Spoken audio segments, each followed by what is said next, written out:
시대 말라기 선지자의 예언이 끝나고 마태복음이 기록될 때까지 400년이라는 시간이 하나님 말씀이 전해지지 않았습니다. 400년 동안 하나님 선지자가 세워지지 않았다는 것은 신학적으로 우리들은 영적인 암흑기라고 그렇게 부르고 있습니다. 이렇게 하나님은 400년 동안 선지자를 보내지 않고 침묵하셨습니다. 이것은 하나님이 이 땅의 백성들을 그냥 내버려 둔 것일까요? 그것은 아니라는 것이 오늘 말씀에 기록되어 있습니다. 하나님은 선택한 백성을 구원하시려고 400년이라는 시간 동안에 역사 속에서 은밀하게 구원의 역사를 이루어 왔다는 것이 오늘 우리가 읽은 마태복음 1장에 있는 말씀입니다. 오늘 우리가 읽은 말씀 1장 1절부터 밑으로 쭉 내려오시면 예수님의 족보가 기록되어 있습니다. 이 족보가 우리와 무슨 상관이 있느냐라고 생각할 수 있지만 성경에 이 족보가 기록된 것은 거저 우연히 기록된 것이 아님을 기억해야 합니다. 예수님의 족보는 예수님 그 한 가문의 족보가 아니라 온 인류를 구원하는 그리스도의 족보가 어떻게 흘러왔는지를 이야기하는 것입니다. 그리고 이 족보를 통해서 예수님의 탄생은 사실적으로 역사적으로 증명된 것이 바로 족보입니다. 예수님을 이 땅에 보내시려고 하늘의 역사가 이 세상 역사에 어떻게 개입을 했는지, 그리고 하나님의 역사가 이 땅 가운데 어떻게 적용되는지 오늘 또 말씀 나누고자 합니다. 첫 번째 우리가 기억해야 할 것은 족보의 비밀이 있습니다. 첫 번째 말씀드릴 것은 족보의 비밀에 대해서 말씀드리고자 합니다. 성도님들이 아시는 분은 아실 것이고 모르시는 분은 또 모를 수도 있는데 성경에는 족보가 한 번씩 등장을 합니다. 족보가 어디에 등장해 있냐면 구약 성경 창세기 5장에 기록되어 있습니다. 그리고 창세기 10장에도 족보가 기록되어 있습니다. 신약 성경에는 마태복음 1장에 족보가 기록되어 있고 누가복음에는 3장에 족보가 기록되어 있습니다. 족보의 흐름은 동일하지만 구약에서 알려주는 족보와 신약에서 이야기하는 족보는 다르다는 것을 우리가 기억해야 합니다. 창세기 5장에 기록된 족보는 아담의 족보입니다.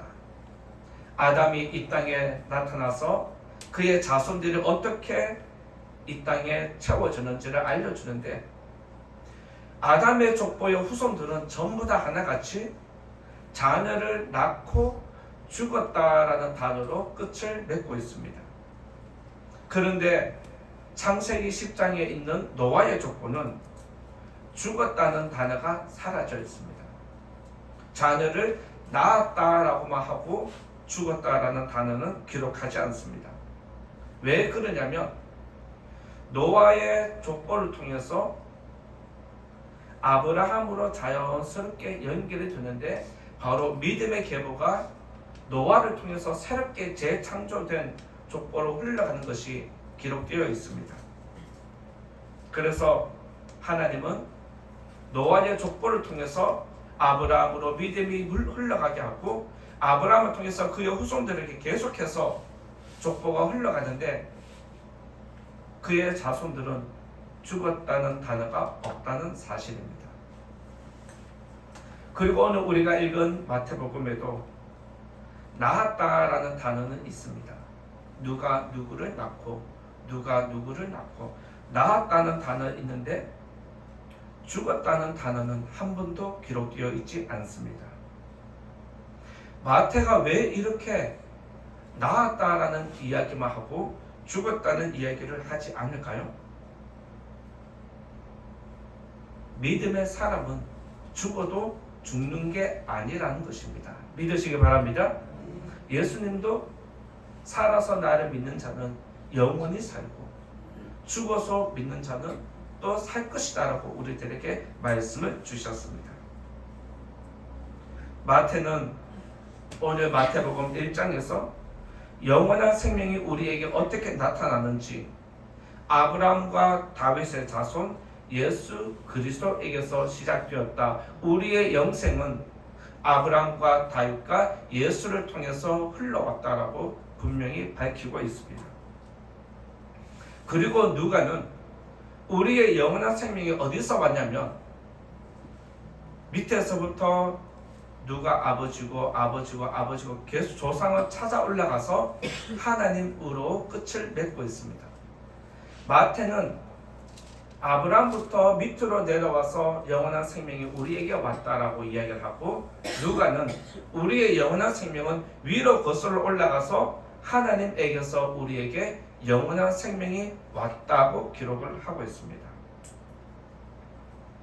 여러분들이 잘 알고 있듯이 마태가 1장에서 족보를 열거한 것은 첫 번째 아담이 죽음을 가져왔지만 두 번째 아담은 예수님은 생명을 가지고 왔다는 것을 우리들에게 알려주고 있습니다. 우리의 생명은 예수님이 이 땅의 탄생으로 시작이 되었고 우리의 영원한 생명은 십자가에서 완성되었다는 것이 하나님이 우리에게 알려주는 복음입니다. 오늘 또 우리에게 영원한 생명을 주시려고 이 땅에 임하신 아기 예수님의 탄생을 축하하고 감사하는 우리 성도님 교회가 되기를 예수님 이름으로 축원드립니다. 두 번째로 말씀드릴 건 감추어진 비밀에 대해서 말씀드리고자 합니다. 두 번째로 말씀드릴 건 감추어진 비밀인데 족보에 감추어진 비밀이 있습니다. 1장 17절 같이 한번 읽어볼까요? 1장 17절을 같이 읽어보겠습니다. 시작. 그런즉 모든 대수가 아브라함부터 다윗까지 14대요 다윗부터 바벨론으로 사로잡혀 갈 때까지 14대요 바벨론으로 사로잡혀 간 후부터 그리스도까지 14대더라. 17절에는 그리스도의 족보를 3등분 했습니다. 여기서 여기까지, 여기서 여기까지, 여기서 여기까지 3등분 하면서 무엇을 강조하냐면 14대더라라는 숫자가 등장합니다.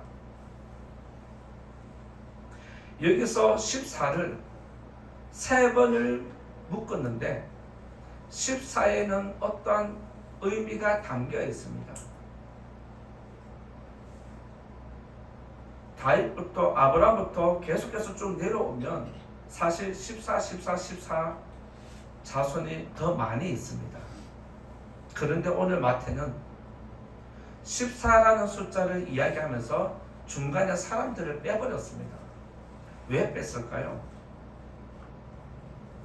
빼면서 굳이 마태가 14라는 숫자를 3번이나 강조하는 것은 14라는 숫자를 조합을 하면 다윗이라는 이름이 완성이 됩니다.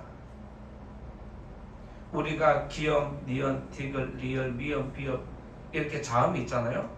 기역은 1, 니은은 2, 디귿은 3 이렇게 해서 숫자를 다 더하면 14가 되는데 이 14라는 숫자가 다윗을 상징하는 단어입니다.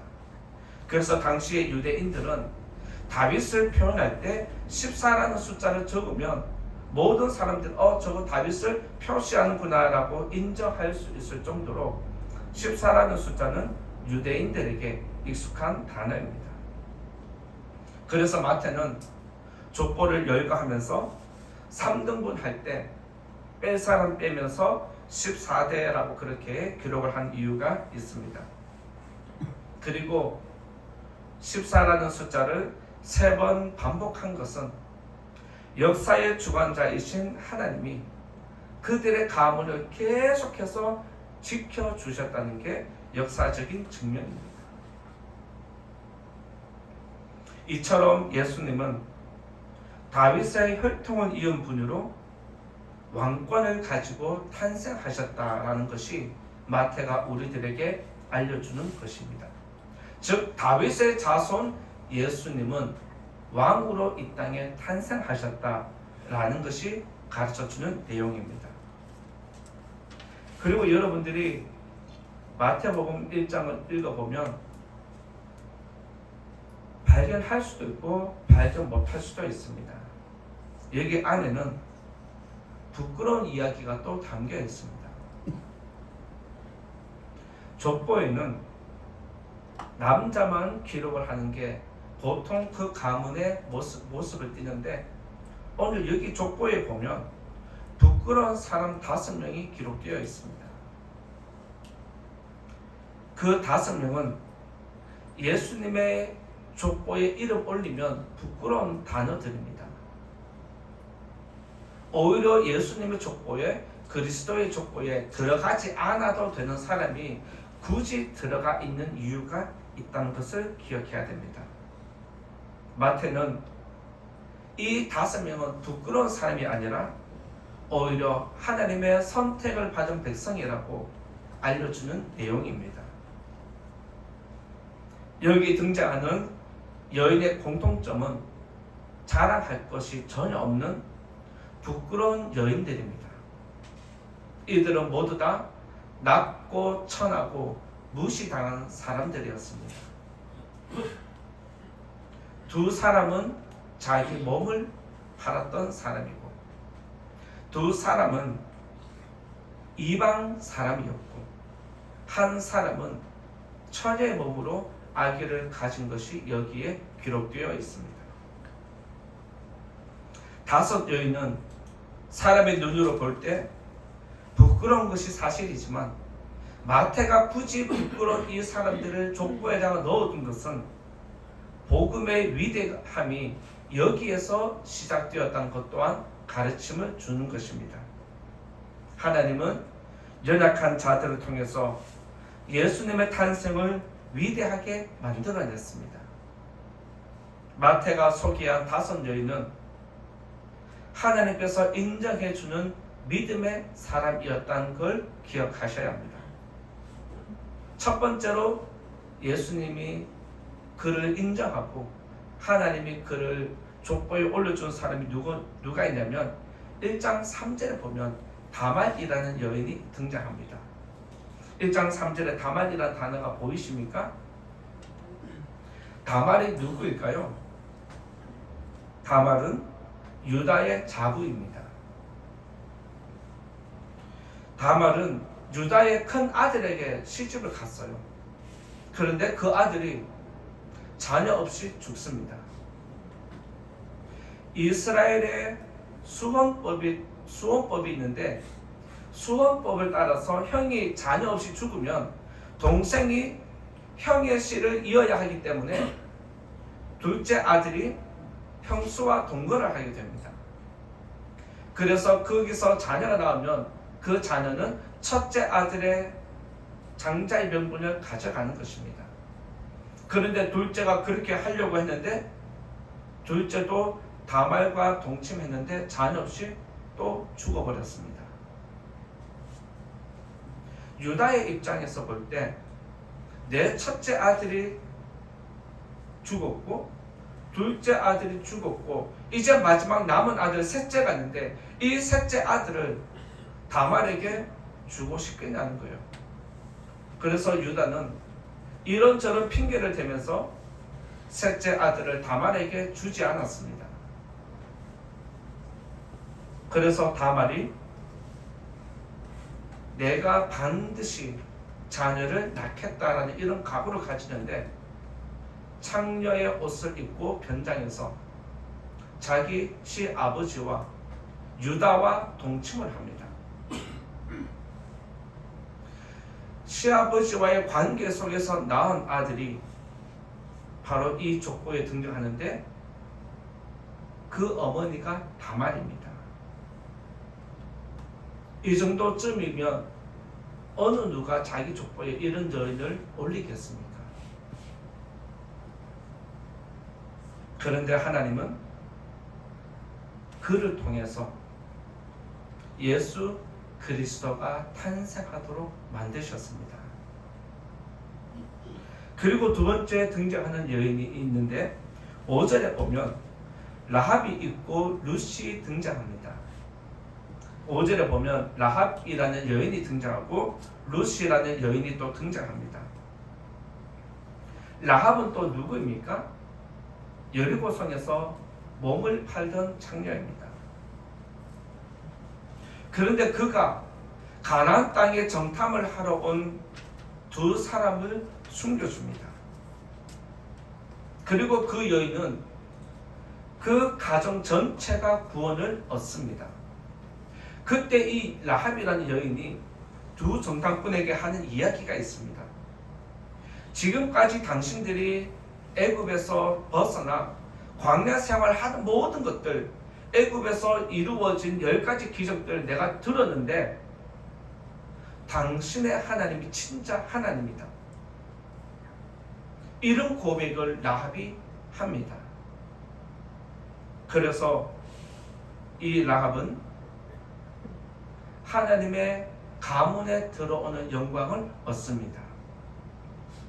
하나님은 이방 여인이고 창녀라 할지라도 그 믿음이 온전하면 하나님께서 거룩한 도구로 사용한다는 것을 우리들에게 가르침을 주고 있습니다. 그리고 라합은 부끄러운 여인임에도 불구하고 예수님의 족보에 예수님의 조상으로 기록된 영광이 임했습니다. 그리고 여기 또 룻이라는 여인이 등장하는데 룻이라는 이 여인은 이방 여인입니다. 성경에 보면 모세가 이방 여인, 특별히 모압 여인은 이스라엘 민족에 들어올 수 없다라고 법으로 명시를 해 놓았습니다.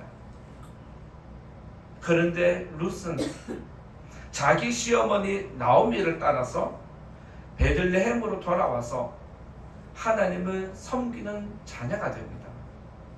시어머니가 섬기는 하나님, 나도 믿고 영접하고 하나님을 섬기겠습니다라고 고백하면서 하나님을 섬기는데 그 여인에게 보아스라는 사람을 하나님이 붙여주십니다. 그래서 룻은 예수님의 조상이 되는 영광 또한 누리게 되었습니다.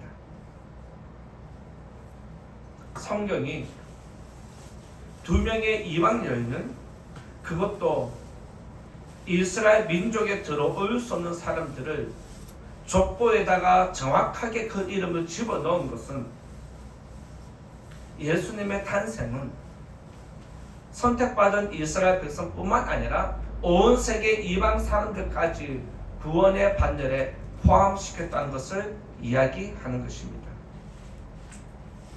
그리고 마지막으로 1장 마지막이 아니고 죄송합니다. 6절에 보면 우리아의 아내가 등장합니다. 6절에 보면 우리아의 아내에게서라는 단어가 나오는데 이것은 바세바라는 여인입니다. 바세바는 솔로몬의 어머니죠. 그런데 여기서 마태가 솔로몬의 어머니 바세바라고 하지 않습니다. 우리아의 아내 여인이라고 이야기를 합니다. 우리아의 아내라는 것은 다윗이 얼마나 부정을 저질렀는지 고발하는 내용입니다.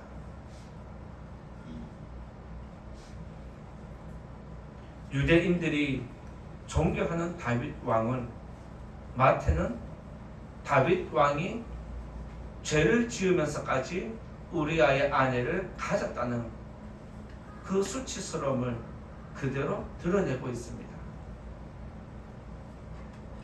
그럼에도 불구하고 왜 여기서 우리아의 아내라고 기록을 하냐면 아무리 다윗이 실수를 하고 죄를 지어도 하나님이 그러한 자들도 고쳐 쓰신다는 의미가 담겨 있습니다. 저와 여러분들도 믿음 생활하면서 하나님 앞에 죄 안 짓는 사람이 어디에 있고 한순간에 종력에 빠져서 실수하지 않는 사람이 또 어디에 있겠습니까? 우리의 모든 수치와 부끄러움들을 하나님이 진정으로 회개하면 고쳐 쓴다는 것이 하나님의 뜻입니다. 그래서 하나님은 다윗의 수치를 드러내면서도 그를 통해서 구원의 반열에 오르게 하는 우리아의 아내 밧세바를 기록해 놓았습니다. 그리고 마지막으로 16절에 보면 이렇게 기록되어 있습니다. 16절에 마리아에게서 그리스도라 칭하는 예수가 나신다라는 말씀이 있습니다. 마리아에게서 그리스도라 칭하는 예수가 나셨다. 지금까지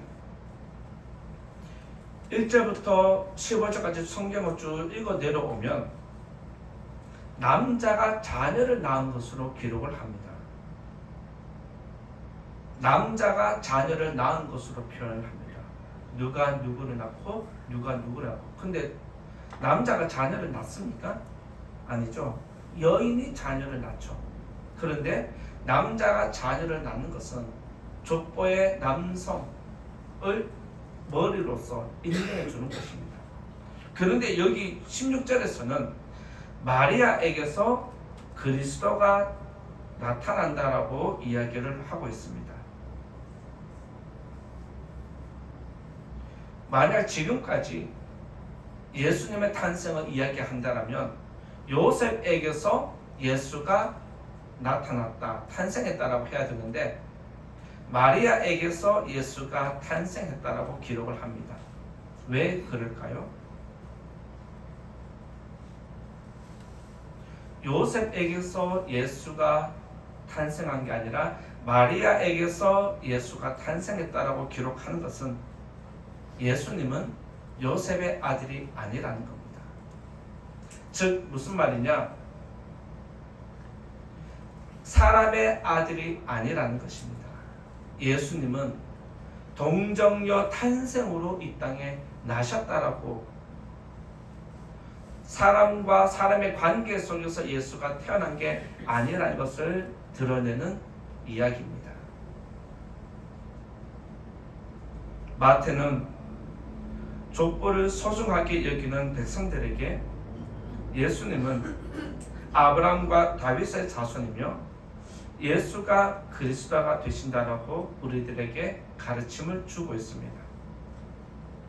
앞에서 5명의 여인을 소개한 대로 예수님은 죄인과 세상에서 소외된 연약한 자들을 구원하시려고 이 땅에 오셨습니다.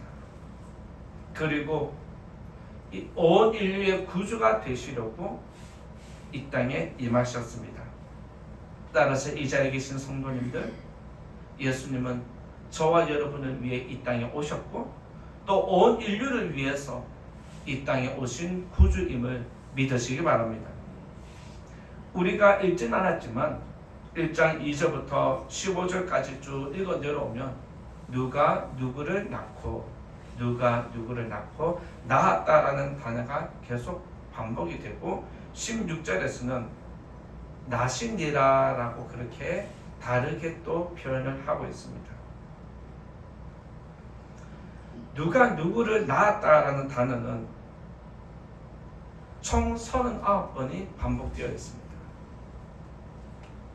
굳이 그렇게 낳았다는 단어를 39번까지 쓸 이유가 있었을까요?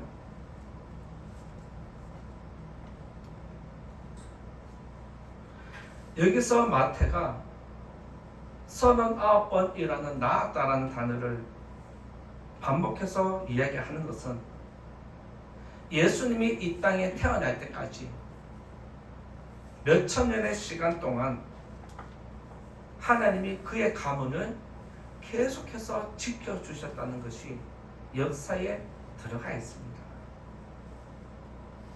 말라기 선지자가 예언하고 예수님이 탄생하기 전 400년 동안 예수님은 그의 가문을 지켜주셨습니다. 대가 끊어지지 아니하도록 계속해서 남자들을 보내어 주셨습니다. 그런데 이것이 400년 동안만이 아닙니다. 하나님께서 예수님을 이 땅에 보내시려고 언제부터 이 뜻을 작정하셨냐면 아담이 죄를 지은 후부터입니다. 즉 하나님은 아담이 범죄한 이후부터 내가 이 땅에 구주를 보내서 인류를 구원하겠다는 뜻을 작정하셨을 때부터 하나님의 족보는 시작되었다는 것을 역사적으로 가르쳐 주고 있습니다. 이스라엘 백성들이 아수르와 바벨론의 침공을 받고 전멸당했고 거기서 포로로 잡혀간 백성들이 바벨론에서 70년을 살고 또 다시 돌아왔는데 그렇게 오랜 시간 동안 다윗의 족보가 끊어지지 않고 계속해서 사람이 이 땅에 태어난 것은 하나님이 그들의 가문을 지켜주셨다는 것입니다. 바로 여기서 하나님은 역사의 주관자이심을 우리가 발견할 수 있습니다. 성경의 기록을 보면 예수님이 갑자기 이 땅에 툭 떨어진 것이 아닙니다. 예수님의 탄생은 오래전부터 계속해서 예언되어 왔던 역사적 사실이고 선지자들도 계속해서 예수님이 구주가 나실 거다라고 이야기를 하면서 베들레헴이라는 지명까지 정확하게 기록해 놓았습니다. 이처럼 예수님의 탄생은 저와 여러분을 구원하시려고 하나님은 아주 오래전부터 이미 계획해 놓으셨다는 사실을 믿으시기 바랍니다. 그래서 저와 여러분들은 오늘 이 자리에 나와서 아기 예수님의 탄생을 축하하는 이유가 바로 이것입니다. 나도 전혀 모르는데 하나님은 몇천 년 전부터 이미 그 계획들을 진행시켜 오셨고 지금 이 땅에 태어난 우리들을 구원하시려고 이 역사를 만들어 가셨습니다.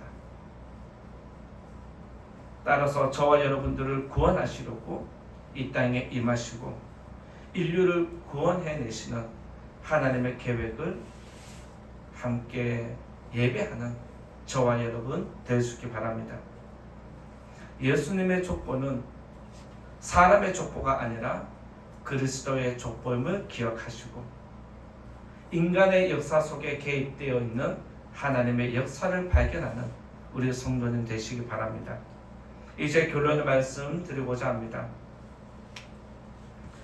족보에 숨겨진 예수님의 탄생은 역사의 주관자가 누구인지를 정확하게 알려주는 내용입니다. 온 인류를 죄와 죽음에서 구원하려고 이 땅에 임하신 아기 예수님의 탄생을 영원까지 축하하는 우리 성도님 되시고 교회가 되시기를 예수님 이름으로 축원드립니다. 그리고 예수님의 탄생을 축하하는 이 땅의 백성들에게 하늘의 영광이 함께 하시기를 예수님 이름으로 축원드립니다. 말씀을 생각하면서 같이 기도하면 좋겠습니다. 역사의 주관자이신 하나님은